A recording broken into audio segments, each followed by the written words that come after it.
Look at the volume of these endorsements. 4 separate state representatives in Florida getting the complete and total seal of approval in one breath. This isn't just support, it's a coordinated mobilization order disguised as praise.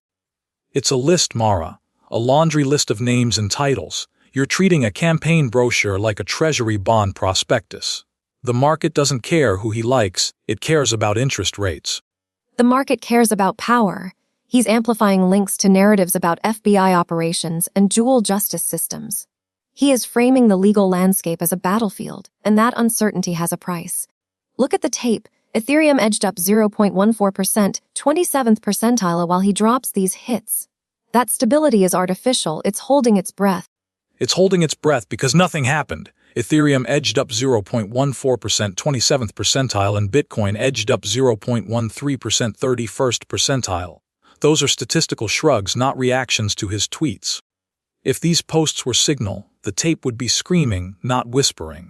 He's posturing with that Trump 2028 imagery and the horseback tableau against the White House. He is signaling a return to sovereignty, a rejection of the current order.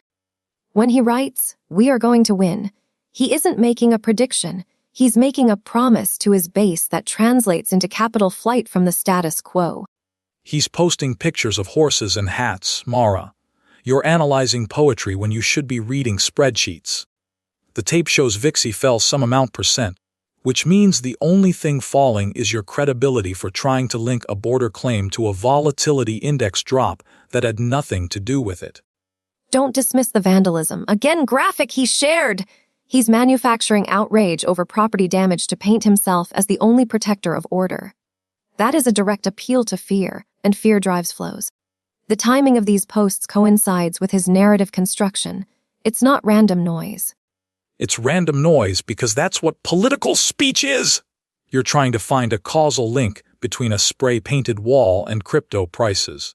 The tape gave us nothing for any other ticker because there was no tradable event, only theater.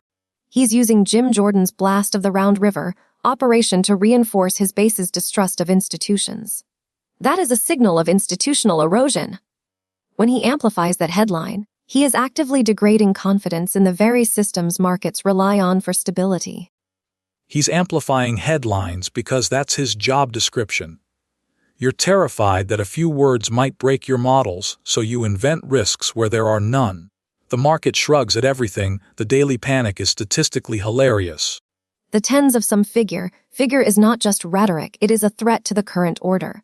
When he posts that, and the market holds steady or rises on DJT, it means the market believes his ability to enforce that narrative. That is the signal. I watch the tape breathe while you suffocate on your own theory. That's the show. We're on Spotify and YouTube. If this earned it, like, subscribe, tell a friend. And housekeeping, the machine that writes this gets tuned constantly for cleaner news. The numbers are real, the jokes are not.